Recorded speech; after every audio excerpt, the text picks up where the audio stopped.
Variety of தோசையில் இன்றைக்கி அக்கா number 45 இன்றைக்கி அக்கா என்ன தோசைன்னா மழை இப்போ கொஞ்சம் கொஞ்சமாக மழை பேஞ்சு விட்டு விட்டு பெய்கிறதுனால அதுக்குள்ளேயும் எங்கள் வீட்டு குழந்தைங்களுக்கு சளி பிடிச்சிருச்சு. இன்றைக்கி வந்து அக்கா இது கற்பூரவள்ளி இலையில் அக்கா தோசை செய்ய போகிறேன். வெறுமே சாறு எடுத்து கொடுத்தா கூட குடிக்க மாட்டேங்கிறாங்க, வாமிட் பண்ணுதுங்க. அதனால் இது எப்படி செய்வோன்னு பாருங்கள். இதை நல்லா அலசிட்டு வந்துடுறேன் அக்கா. இப்போ நல்லா கழுவிட்டேன். ஒரு தோசைக்கு ஒரு சின்ன இலையாக தான் ஒரு 9 இலை வச்சுருக்கேன் பாருங்கள். போதும். 3, 6, 8 தான் வச்சுருக்கிறேன். போதும். இப்போ அந்த 8 இலையும் எவ்வளோன்னு இருக்குது பாருங்கள். நல்லா பொடியாக நறுக்கி வச்சுக்கிட்டேன். இந்த தோசையில் அந்த வாசனைலாம் அவ்வளோ தெரியாது. சின்ன வெங்காயம் எடுத்துக்கோங்க. ஒரு 4, 5 சின்ன வெங்காயம் பொடியாக நறுக்கி வச்சுருக்கேன் அக்கா. 2 பல் பூண்டு பொடியாக நறுக்கி வச்சுருக்கேன். கொஞ்சோண்டு மிளகு தூள் கொஞ்சமாக எடுத்து வச்சுருக்கிறேன். இப்போ ஒரு வடை சட்டி வச்சுட்டு 1 ஸ்பூன் தான் ஆயில் ஊற்றிருக்கேன். போதும்பா, ரொம்ப ஆயில் வேணாம். அந்த பூண்டை போட்டுடலாம் ஃபஸ்ட்டு.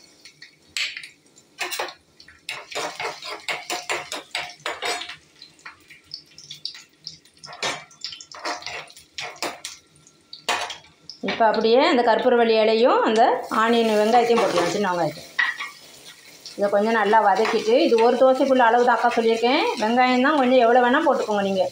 இது கொஞ்சம் அதிகமாக போட்டிருக்கேன், வதங்கினா கம்மியாயிரும், டேஸ்டியாகவும் இருக்கும். இப்போ நம்ம மாவுலேயும் உப்பு இருக்கும். இப்போ கொஞ்சோண்டு ஒரு 1/4 இதுதான் உப்பு போட்டிருக்கேன். சின்ன ஸ்பூனுக்கு ஒரு 1/4 ஸ்பூன் சால்ட்டு தான் போட்டிருக்கேன். நல்லா வெங்காயம் வதங்கிட்டு இருக்குது. இது பெப்பரையும் போட்டுருக்கேன், மிளகுத்தூளையும் போட்டுட்டு அப்படியே பரட்டி எடுத்து இப்போ நம்ம மாவில் ஆட் பண்ணிட வேண்டியதான். போதும், அடுப்பை ஆஃப் பண்ணிடலாம்.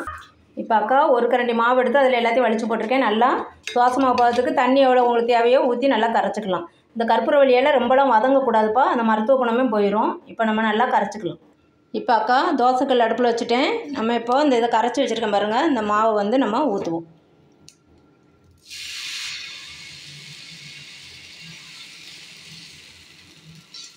இது நல்லா ரொம்ப சளி நல்லா பிள்ளைங்களுக்கு போயிடும். நல்லா சளிக்கு ரொம்ப நல்லது. நம்ம பெரியவங்கன்னா கூட 2 இலை சேர்த்துக்கோங்க. இதை நல்லா அப்படியே இழுத்து விட்ருவோம். இப்போ கொஞ்சமாக அக்கா எண்ணெய் ஊற்றிக்கிறேன், நல்லெண்ணெய் ஊற்றுறேன்.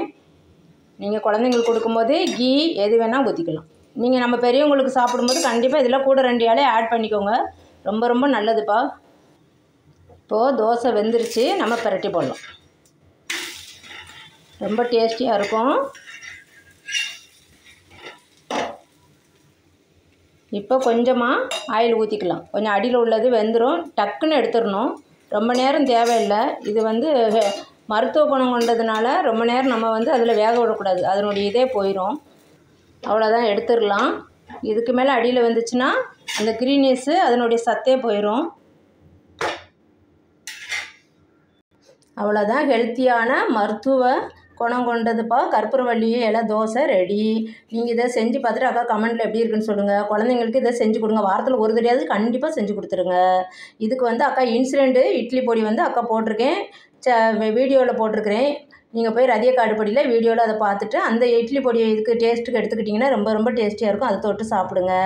இது வந்து நம்ம திருப்பி போடும்போது இந்த பச்சை மாறாமல் நம்ம டக்குன்னு எடுத்துடணும். இல்லைன்னா அதில் உள்ள மருத்துவ குணம்லாம் போயிரும்பா. இது செஞ்சு பாருங்கள். செஞ்சு பார்த்துட்டு அக்கா கமெண்ட்டில் எப்படி இருக்குன்னு சொல்லுங்கள். ரதிய காடுபடிக்கு சப்ஸ்கிரைப் பண்ணுங்கள். தேங்க்யூ.